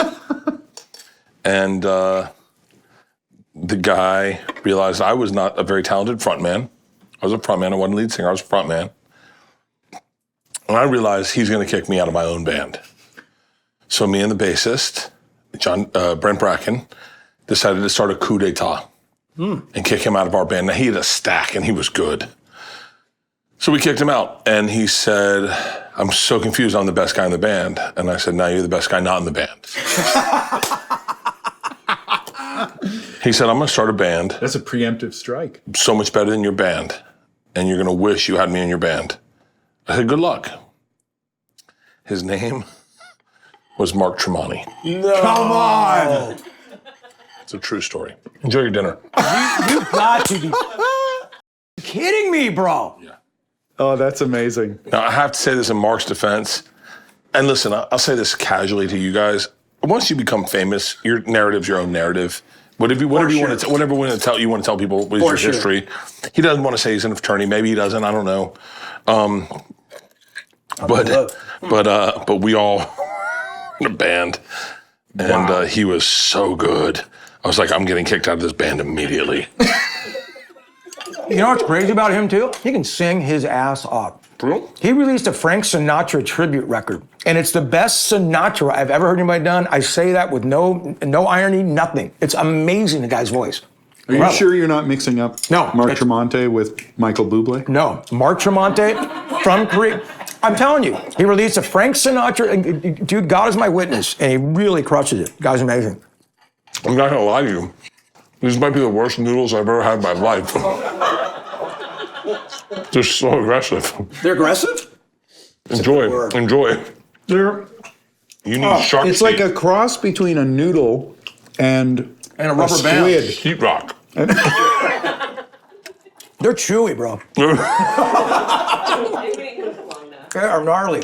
I don't know, like we cooked them for half a day. I'm not done with the band. Did you ever play live gigs and stuff, or was it just like frat parties? And like, did you ever play the Milk Bar? The reason Mark would say, wait, did you say the Milk Bar? I did indeed. And from Tallahassee? I know what you're about. Come on, give me a break. I didn't know about giving out spankings, what you tell me. I saw Dave Matthews at the Milk Bar. You're kidding me. 1990? Well, I was there all the 90s, so probably 94. Like pre-breakout or just when he was Pre-breakout. Pre-breakout where everyone's like, we were obsessed with how he switched tempos. We're like, he just switched his tempo, like, and we're like, what the was that? Right. Yeah. So we never left the garage. So I guess, Mark, if you're in a band, you go, did we play gigs? But like for us, if you're not, the average guy who played high school baseball goes, I played baseball with ... And they're like, well, yeah, not in the pros. Yeah, You're but like, they played a game. Did you play a gig where you had like a set list and we played cover songs? No, never left the garage. They never played a game. Yeah. But he was in giving out spankings. I'll tell you the beginning and the end. Did Giving Out Spankings play a show? That's what I'm asking you. No. I'm so confused. Okay. Giving out spankings, the end of giving out spankings was I walked in Oh, God. and he was jamming with Ben Carter, our drummer who was really good. And they were playing a U2 song that I'd never heard. And I said, this is good. You guys, this is good. We should record this. And they were like, They're like, really? I said, this is like, for real? This is like a hit. You guys turned the corner here, man. They're like, yeah, it is a hit. No, the radio. They said, maybe you should write lyrics to it. Oh, that's so smart. So I Tell me you didn't write lyrics. wrote lyrics to a U2 song. To what song? I couldn't even tell you, don't to this day. remember? No, because I was 40 years ago. When But was it one? I mean, it was obviously a U2 hit. it was, I wasn't a Was it, U2 "Who's fan. gonna ride your Even when I wild saw them horses?" even when I saw them at the Sphere, I was like, I'm a casual U2 fan at best. Like never was a U2 guy. Right. I mean, I didn't know. I knew so little about music at the time. I didn't know about Nine Inch Nails or like. At that time in my life, they introduced me to music. I didn't believe in your Nirvana. Like I was like, Nirvana's a one-hit wonder. Because it was like 1991. Pearl Jam I liked, but like Nirvana I couldn't, I was like, oh, they're good. Yeah. And then Rape Me came out and I was like, Rape Me? What are we doing?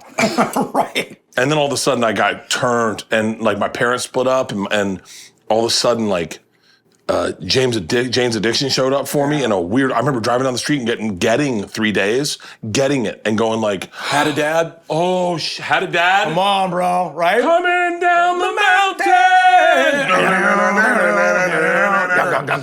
One of many children. How about, did you see the end of Jane's Addiction last summer? No. Oh, yes, I did. Yes, Perry I did. punched Dave Navarro on stage. Yeah, that was Okay, I get it. Sober people are exhausting, Right here. dude. And listen, I don't know. I'm the bad guy. I'm the bad guy on this because I'm ride or die Perry Farrell. He's the guy, right? He's the guy. Like, guy's let's the voice, be for real. sure. Let's be real. He's the guy. yeah. Dave Navarro's the guy, though. Dave Navarro's a ripper, a guitar dude. Beyond the facade of the eyebrows and the whole Prince thing, he's a ripping guitar player. He is also a force to be reckoned For with. sure. And he's a vibe into and of itself. That was a sad moment. Yeah, with It was a sad moment. And by the Eric Avery, the bass player, I'm sorry to interrupt you, but you're not giving Jane's as a totality enough. You're right, Eric you're Avery, right. you know the Mountain Song? He wrote that. But the bass player came up with that riff. So like, there's a lot of simpatico going on in that. Yes, Perry is the guy, but they're kind of a superheroes type band. Perry Farrell has a great cock. He does. Tastes weird though. Yeah, the taste stays with you for a while. Yeah. I am like, That got weird. all right, let's hang on. Can I It tell you- tastes, I will say, it Dave tastes Navarro better makes than me- these noodles. Actually, it tastes like Perry's cock. a little rubbery. Right. Chicken's not bad. I'm not going to say this is Chicken's not my favorite meal I've ever made. I'm not going to lie to you. No, the but chicken's this is good. by far my favorite conversation I've ever had. Chicken is great. Let's deep dive bands. So Yeah, like, yeah. so like, go What's your back. favorite band of all time? Just want to hear yours. And you only want to, don't go, I like music so much. What's your one? We all have one. Desert Island, never hearing anything else again. Okay, never hearing anything else again. Meaning, let's just put it this way: wake up Sunday morning, I put on music because that's my Sunday. It's Grateful Dead. Huh. I'm a Grateful Dead guy. I'm a Grateful Dead guy. I'm a jam band guy. Ultimately, You sound that way. Dave Matthews early. Right? Dave Matthews early. Widespread Panic, Fish. Fish. Goose. I love those guys. And like, so I'm a jam band guy. However, my emotions don't rest in those bands. Meaning like my emotions come out in more like Pennywise and like Sublime. You guys, like my emotions come out in your music differently than that. Still same with country music. Country music gets me, but I'm not like a country music guy. I won't say, but I say that like out of respect for the people that are diehard country music fans, you know? Right. Yeah. Do you like old country or new country better, or do you just take it how it comes? Right now how it comes, and it was never that way. It was never that way. But I met so many new country guys that started writing songs that I just really dug. Yeah.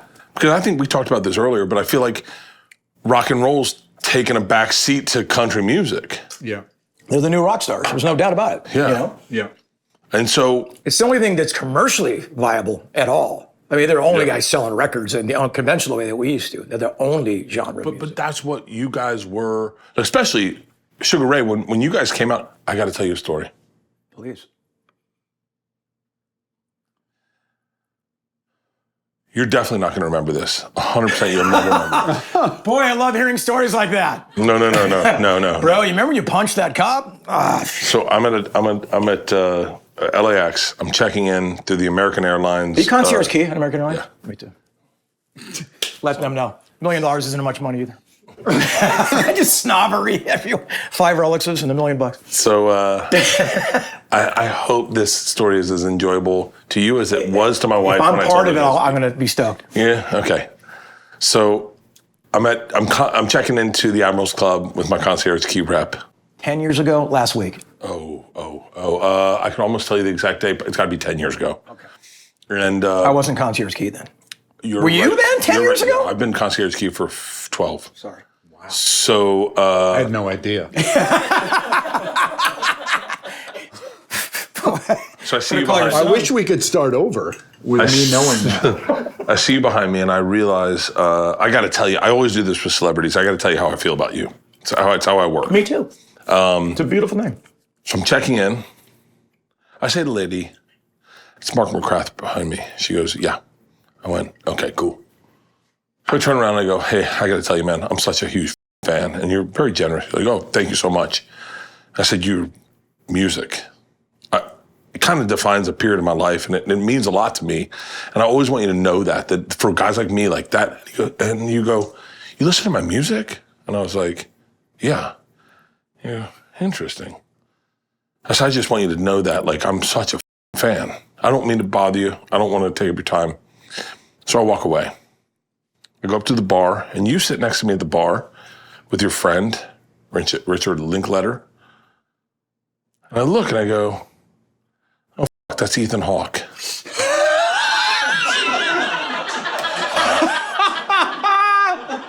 I said that to Ethan Hawke. I said that to That is amazing. I said that to Ethan Hawke. That And is I never said a amazing.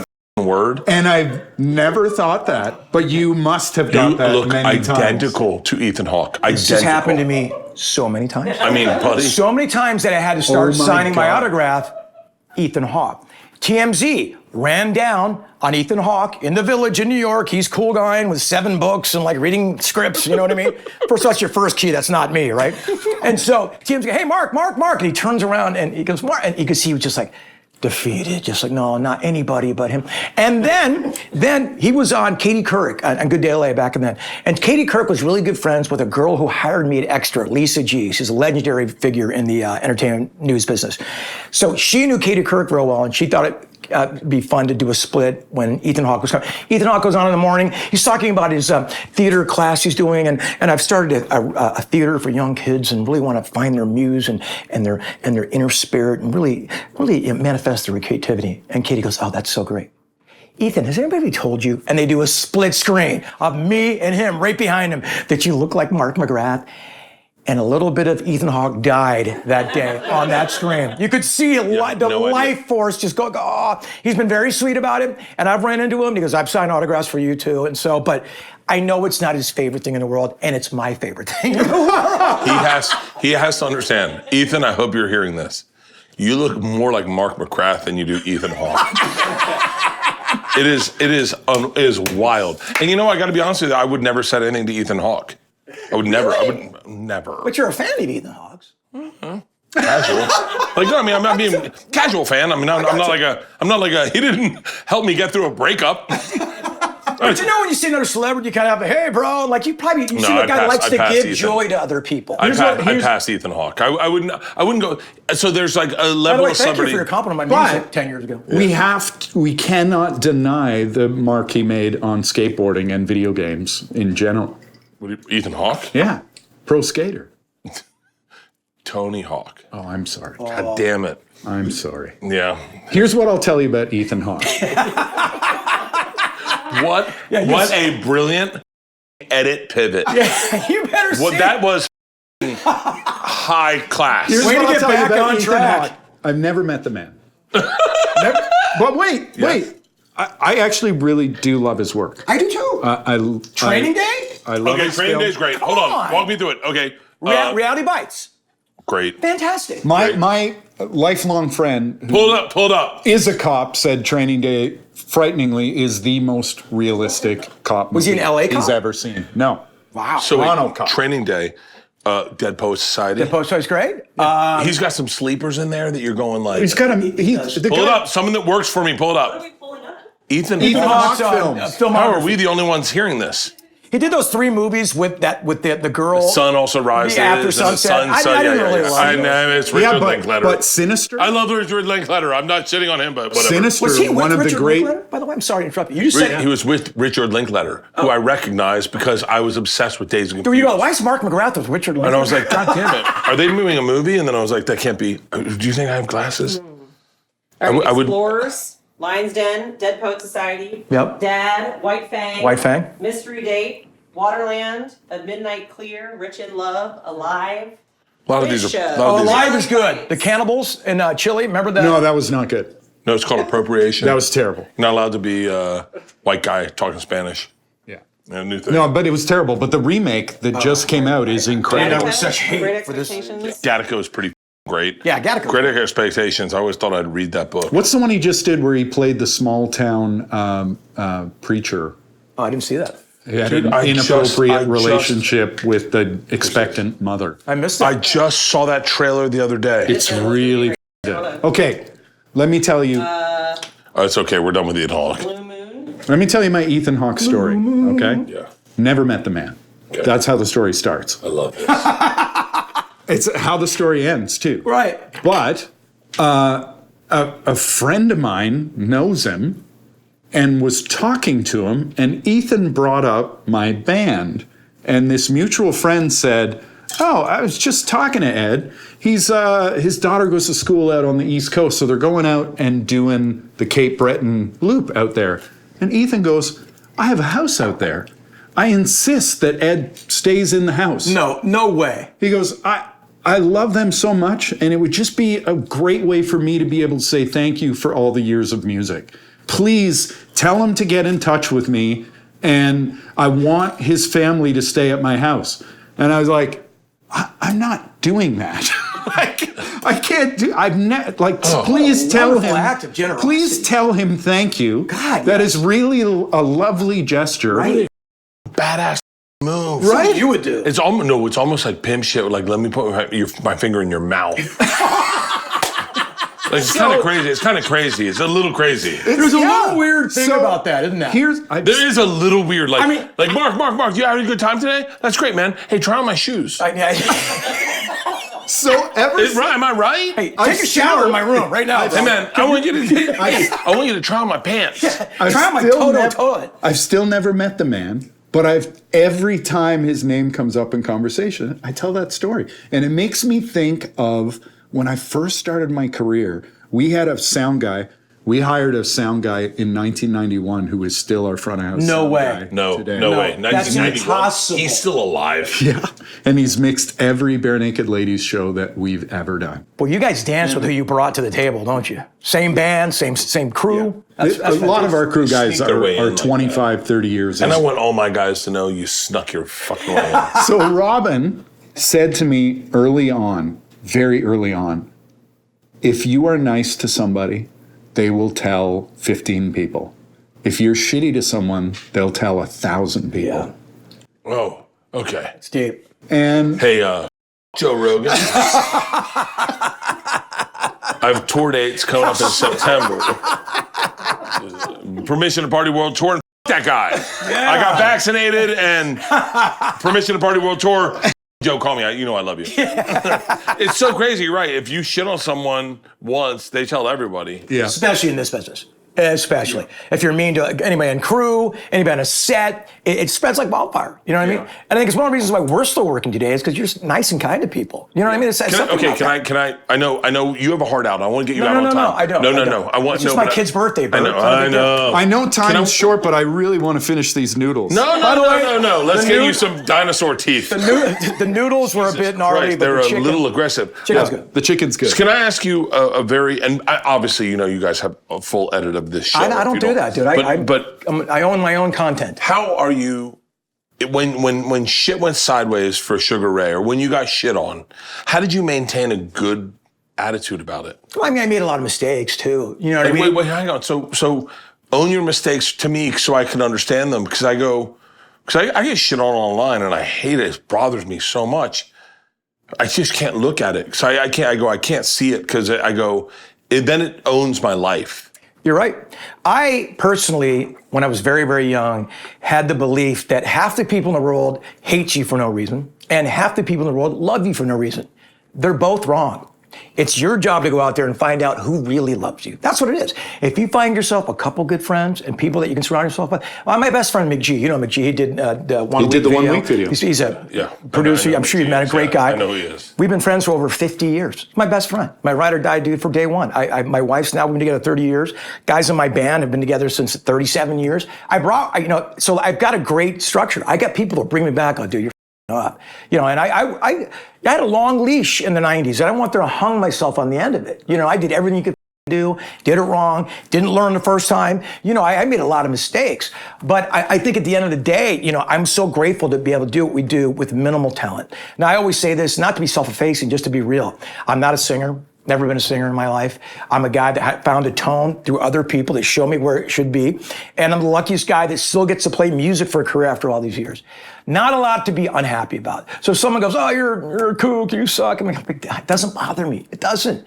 You know what I mean? And you read them, it's not pleasant, but I just move on. I know the people that love me. And that's kind of how I've been, hanging my hat on for all these years, If you could. But if you have moments you want to bring up, that's different, Bert. I don't have moments. I can't even. Man, I never. I don't know. I'm not a negative person in the sense that I don't look for the people that root down for people. Yeah, I don't either, man. And I don't surround myself with those people either, So if there's shit out there online about me, like, they're not going to show it to me. There's perverse people that dude, you see this by yourself? Like, what? Like, oh, thanks, man. That makes me feel great. You know what I mean? I don't have people around me like that. Sometimes comics will. I'm sure, but comics. Would be like, dude, this video, and you're like, I definitely didn't need to see that. Yeah. Right. No, it's I get it. I get it. I'm not for everyone. The smartest thing I did, it's now 8 years ago, I got off most of social media. Yeah. And what I am on, I only broadcast. So if I find something that I think's funny or interesting, I'll record a little clip and I put it out there. And I never, ever look at the comments. Never, yeah. It's hard not to. It was. Well, no, it's hang on. It's easy not to. What's hard not to is like when you do something cool and you go, oh, this has got to be positive. Yeah, people must love this. Right? And then you go, I got it. I got it. I got it. I just did the Jennifer Hudson dance tunnel. Right. This is going to be everybody's going to love that. 8.7 million views. Come on. Dude, let me just get a little taste. Just a little hit. And then you check it. Give me a little hit, man. This is what I hate about this guy. And you're like, I just thought 8. And then in your brain, you go, 8.7 million people hate what I did. Hate me, yeah. And then you're like, it's not real. I told a comic who was dealing with some hate online, and he was like, dude, how do you deal with any of this? And I told him, I said, it's push, not pull. Yeah. Do you remember? But we're the only generation that remembers this. When we first, no one in this room will get this. When you first got iPhones, or not like the Palm Pilots, it would send emails, and then at a certain point of the day, it would pull emails. And I remember going, that's crazy. So what if I said no more pulling emails? I just send emails. And so I'm a Palm Pilot now. I just push emails. I don't send shit. I don't bring in shit because I go, it's not worth a bad mood. Well, when I was growing up and listening to music, I had people that I idolized, and like Peter Gabriel was massive for me. Oh, sure. Those like, first of all, imagine being in one of the biggest bands in the world, leaving that band and becoming one of the biggest solo artists ever. It's impossible. It doesn't happen. The guy was amazing. Yeah. And I saw him live. Peter Gabriel, just got to explain, because I know people watching and going, huh? He defined soundtracks of our generation. Yeah. Any movie that Julia Roberts there were so many movies where Peter Gabriel. Say Anything. The Games Without Frontiers. You know. Such a great movie. He was in Genesis, by the way, for those that... Yeah. So Gabriel made some of my favorite records. I was working in a record store when So came out. Like, I racked So. Like... Masterpiece. And I was... That's wild. Yeah. So huge fan. And where this is leading is that then Us came out. It was okay. It didn't have the same resonance to me that So did. And then the next record, I'd sort of fallen off a little bit. I could not in a million years imagine trying to reach out to Peter Gabriel and say, your new stuff is shit. Right. Do you realize how much it would hurt your heart if you were sitting on an airplane one day and you listened to Peter Gabriel and you started crying and going like, God damn it, it's so beautiful. The Birdie soundtrack. And then Peter Gabriel was sitting next to you. Right. And you were like, oh my God, it's you. But I always... And then him saying to you, hey, you the guy that sent the message about us? Right. Hey, go f*** yourself. But the thing is, when I fell off Gabriel, I never lost what he had meant to me. Just because I was in a different place musically and I was into different stuff, it didn't change how I felt about all that music that shaped me. And I didn't want him to stay the same as when I loved him. I wanted him to keep growing and changing. And still, like a Gabriel song comes on, and San Jacinto or whatever, like from those first couple records, I get chills. Of course. It's such a huge part of why I do what I do. And I just think it's such a weird time now that people want to tell people their shit now. Hey, it's okay not to like someone and not tell somebody. Yeah. It's totally okay. It's totally okay. Don't you It's called agree? being married. Yeah, well, thank you. Concessions all day. Dude, you don't think I tell my wife all this shit I feel about her? She's not here, right? Right. But like, it's like exhausting. Yeah, sure. I get it. It's just become recreational outrage. That's all it is. It's a sport for people. You know, who can I pick on? And like, if social media was real, the second I stepped out of my house, I'd get punched in the face 5 times. If it was real. Bro. Do you know what I'm saying? So, Do you know how many people I disliked growing up and I never told? But why would you want it? Like, Why would you you put any energy Right. into anything you don't like? Right, and it's okay not to tell someone that. That's what It's I don't okay. get. Go to the page of the band you love. Right. So wait. So let's deep dive a little bit. So as you guys are popping, there had to be bands that were adjacent that you were like, okay, you ready for this? I'm gonna do you real quick. Yeah. Okay, I'm gonna do you, and you may be a part of this. One of my favorite bands, my favorite lyric ever written in a song ever. That's saying something. Without a doubt, and I need you to hear this as artists. God damn it. Pour some sugar on me. In the name of love. Your watch is God blinding damn me, it. Bert. I wish I had a... If you name the band, I'll kill my drink. Oh, I know the band already. This is LFO. Yeah. Kill it. Oh, that's Best lyric ever What's written the in a best song lyric of with all time. respect. And I love LFO. I'm going to tell you why. Shout out to Brad.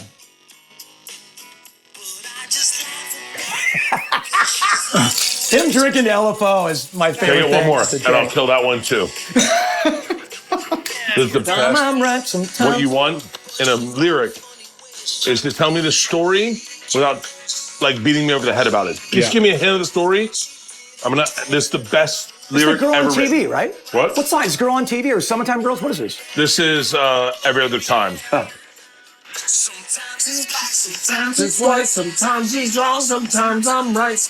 I sat up in my bed when I heard this lyric and I went, it's the greatest thing I've ever heard in my entire life. And with all respect to you guys. Can you tell us the lyric, please? What? Can you tell us the lyric? What? It's coming up. Every other time, na na na na na na na na na na na na na. He's passed away. He had cancer. Actually, Brad is still in LFO and still, I do some shows with him every night. I'm gonna tell him what you love this. Like the two of us on a park bench. Wait for it. Sometimes we swim like two dolphins in the ocean of my heart. You ready? Here it is. That's pretty good.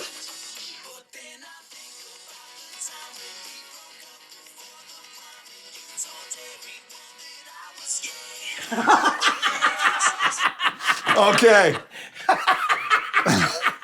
That's a great line. I was not expecting That's a great fucking That whole line. song took a turn. I'll give it to you.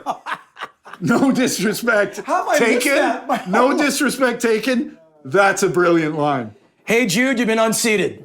That dude. Oh, that my dude God. shared everything in that lyric. Yeah. He shared everything. I wasn't 'Cause ready for that Because last you lyric. know, he watched O-Town, he watched Backstreet, he watched Insane. all of it. And he Yeah, was like, 98 And he Degrees. shared with this girl, dude, I think they're badass. If I got like a shirt like that, and I got pants like that. been working look at my out. stomach. Look at my stomach. What do you think? Good. And like he shared, he overshared. And then she was like, I don't know, you're really obsessed with these bands. They broke up before the prom, and she told everyone he's gay, and it f***ed him up. He's like, I'm not gay. And then he wrote it in a song. Yeah, that's beautiful. Do you know, that's the thing I love about stand-up. When you do that in stand-up, that's my favorite thing ever, is when you just tell me the truth. The truth. Like when you find the hook, right? Like, is that what it is? I've said this a number of times. My buddy Mike Young, very talented stand-up director, writer. He's bigger than stand-up right now.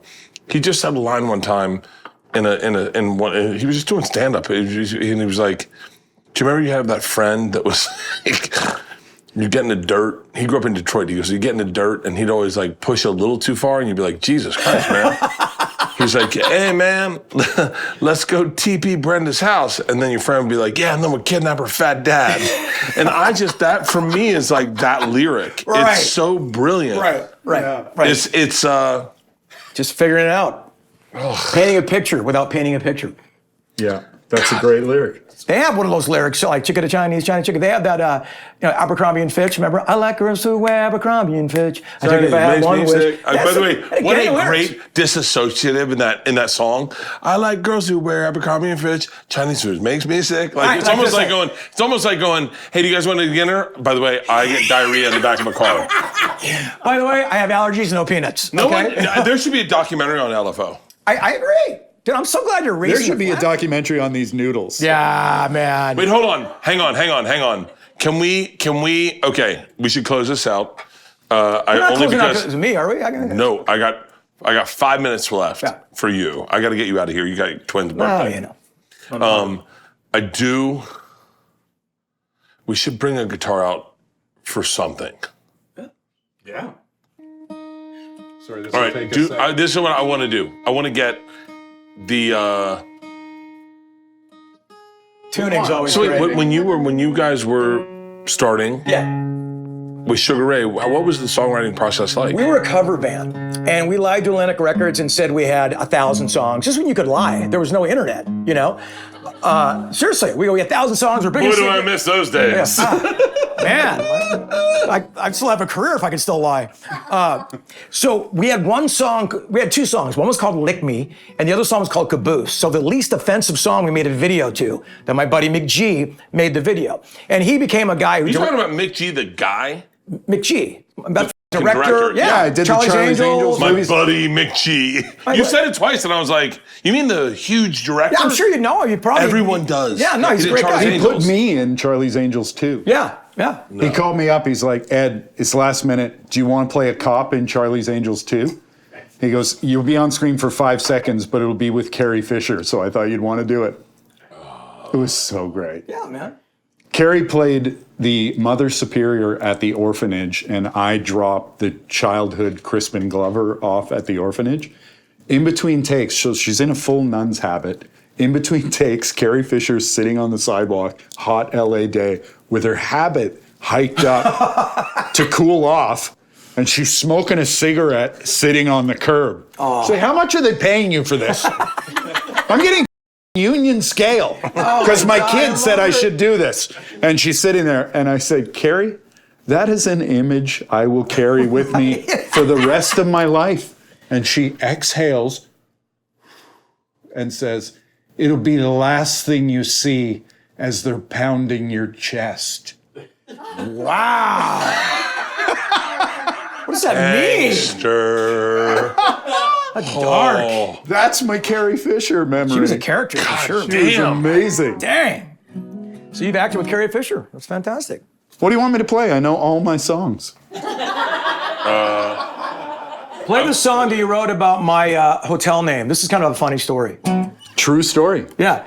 We we used to check in hotels, I don't know if you still do, we used to use fake names, okay? And mine was Jim Shorts. That was cute and funny, you know, I'm Jim Shorts. And the room service go, hey, Mr. Shorts, here's your thing. And it was funny to me.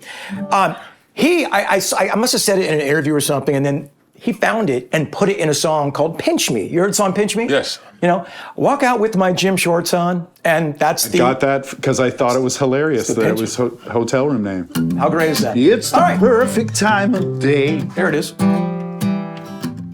to throw all your cares away. Put the sprinkler on the lawn and run through with my gym shorts on. Take a drink right from the hose. Change into my daughter's clothes. Not the original lyrics. Change, yeah. Climb the stairs up to my room. Sleep away the afternoon. I just wanna fly. Put your arms around me, baby. Put your arms around me, baby. I just wanna fly. Put your arms around me, baby. Put your arms around me, baby. Yeah. Somebody just fell out of a chair. Somebody just fell out of a Heart attack. It's the big one, Elizabeth. Oh, man. God, you're talented, bro. Effortless talent over here. What song do you have the hardest time with? Ballads. Any ballad.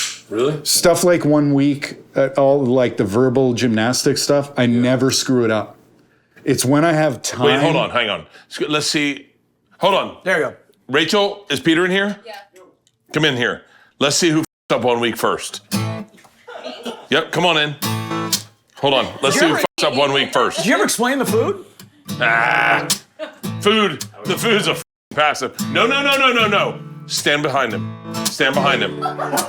Say no. You guys so cocky. I know every word. All verses? They know everything. Get in there. Okay, so are you gonna actually sing the chorus and I'll just do the verses? Are you ready? Everyone can do. No. It's Hang been on. 1 week since you looked at me. got to head inside and said I'm angry. 5 days since you laughed at me. Louder. Get back together. Come back and see me. 3 days since the living room. I realize it's all my fault. I'm gonna tell you. Yeah. Hey, you forgive me. Here we go. Here we go. Oh, then I want to hoodwink. If I make you stop, think you think you're looking at Aquaman. Yeah. So much fish to the dish, although I like Charlie since I like sushi, cause I never touch frying pan. Hot like wasabi when I bust fries, speak like the ambats. I'm all about value. Bert Camford's got the mad hits. Bert Camford. Try to homie, but I bust through. Gonna make a break and take a think I like a stink and it can drink I like vanilla. It's the finest of the flavors. See the show, cause then you know the vertigo is gonna go, cause it's a dangerous. I'm sign a waiver. Can't help it. Think it's funny when you're mad. Trying hard to smile or feel bad. I'm the kind of guy that laughs at a funeral. Can't understand what I mean when you say, well, I have a tendency to wear my mind off asleep. Of a history of living my shirt has been. Big meat to the head of me. Bert Kreischer's got the mad tits. Brother, every time I Google myself, it was Bert Camford. Every time I Google myself, it was Bert Camford. Oh my God. That was amazing. Thank you. It's sure off, man. It's over. It's over. It was every time I Googled it, Bert Camford's the name that comes up. Oh my God. And I've never seen him. German composer, trumpet player, Bert Camford. I mean, the references in that song are just all That song, time. I had a high 8 camera recorder back in the days of those little I remember him well, yeah. mini DV films. Absolutely. I put it on a stand. I had been trying to write the song for months. It was shit every time I tried to write it. And my former bandmate, Steve Page, God rest his soul, he's still alive. I bought it again. I did it again. My former bandmate. You died again? I was like, wait, he's already dead? That happened over this podcast? He resurrected and died again? My friend Steve Page. Oh, I should have mourned the first time. My friend Steve Page said, just improvise it. Like the stuff you do on stage. That's not improv. The whole thing. No way, The dude. whole thing is a one-take improv. That's like a rock him good then, as an improv. That's like the best freestyle of all with the references. You didn't have to dial in the timing or anything? I freestyled for about 5 minutes and then I just edited it into that 2-minute song. That should be studied and looked at. There should be a class on that at the University of Toronto. The two biggest songs in my career are 1 Week, which I freestyled, literally into a live camera, and the Big Bang Theory theme song, which I wrote in the shower. How about that? Hard pass. That song eclipsed everything else. Wait, how much money do you career. have? Do you have a lot? No. What? Isn't that worth it? Ask me and I'll tell you. Well, I don't know. I mean, like, wait, what are we doing here? We're all grown ups. Like, hang on. No. Listen, we're doing an interview. You're a hit band, and what are the royalties on like something like that? Pretty good. Which one are you talking All about? right, so the can you TV show or a rewrite- song? Hang on, no. Ready? Can you rewrite $1 million, but with how much money you have now? No. That would be... Let me do it. Let me do it. Let him take a guess. Let me do it. Start playing it. It's so bummed. Look at him. Such a good song.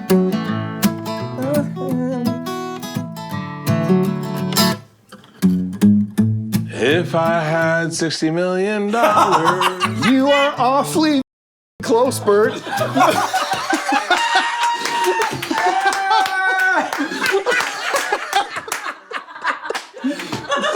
Oh my God. What was better, his guess or your reaction? Oh my God. On the nose.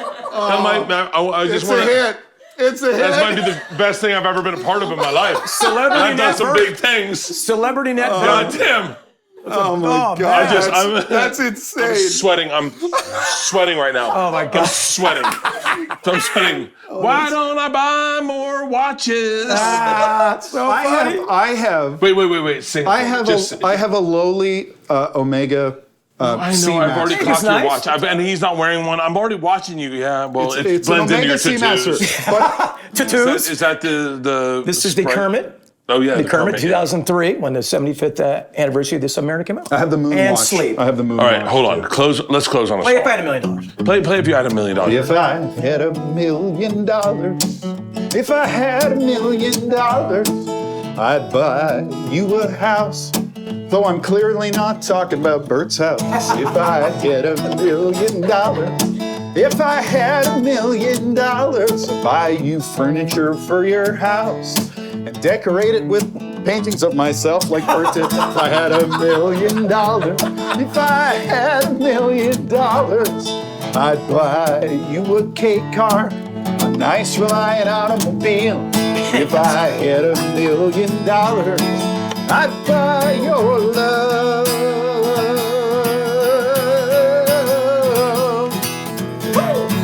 If I had $1 million, if I had $1 million, if I had $1 million, if I had $1 million, if I had $1 million,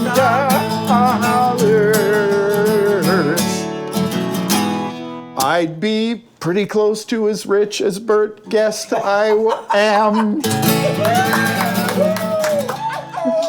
Oh.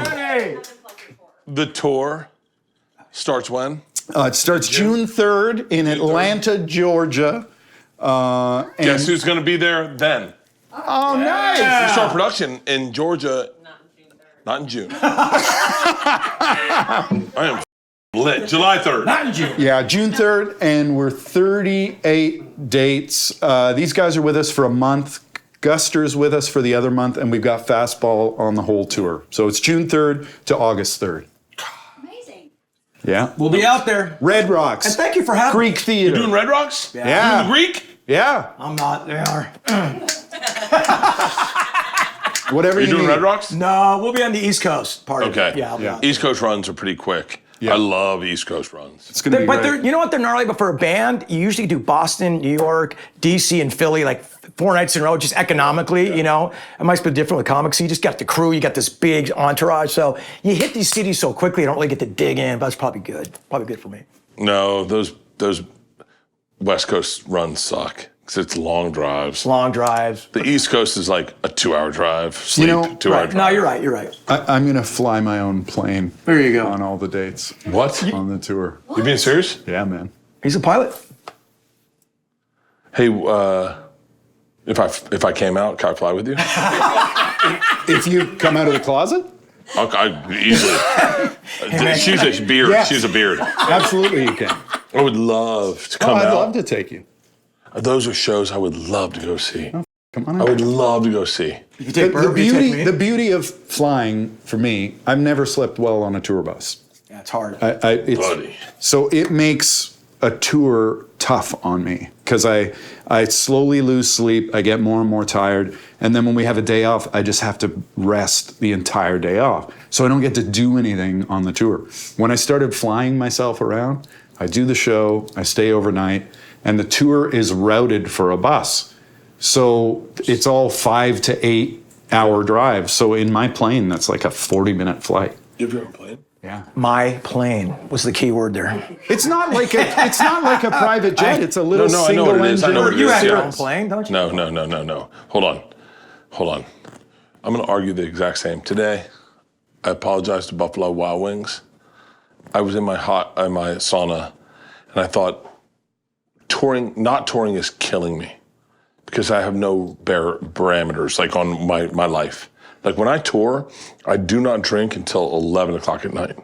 Like After show. Yeah, of course, obviously, yeah. I'm so good at my life that I was like, I got to get the out of my own way and go back on tour. Right. I'm doing Red Rocks in September. October, Great. and I just go, get me on tour. I'm so much healthier. Yeah. But I understand that mentality of going like, I got to fly myself because that makes me healthier. I understand that. No one ever understands that. Everyone just goes like, oh, so you got a plane. You're like, no, go yourself. This is how I stay healthy. That's the anomaly, Bert. I got to tell you, especially as we're getting older. I mean, the road is brutal as you get older, like sleeping and stuff. It's tough. And Yeah. I mean, I'm grateful to do it, as we all are, but you have to figure out what works for you. And he just happens to have a plane, so it works for him. Mark. I'm on a moped. Because he has $60 million. Yeah, there we go. It's not very sexy to say that. Okay. What, they your money? Yeah. Yeah, hey, guess what? Go yourself. Hey, some people have more money than you, and you got to accept that and move on with your life. That's the truth. Don't be And that's- angry. don't be it be an angry. inspiration. Just let it be an inspiration. I don't know why. Inspired, yeah. Listen, I don't have his money, and I love being around him. Right. I don't have Mark's money. I love being around him. Trust me, I got the shortest money here. I promise you that. We're playing Zucchini Fest this weekend, I bro. got the best. Just for the zucchinis. Trust me. Guys, great episode of Something's Burning. Thank you so much, gentlemen. Thank man. you. What a that pleasure. was amazing. What an That was honor. amazing. Thank you so much. What a Ed, pleasure. Bert, Looking forward to this summer. Man, everybody, thank you guys so Come much out for having me. somewhere, Enjoy.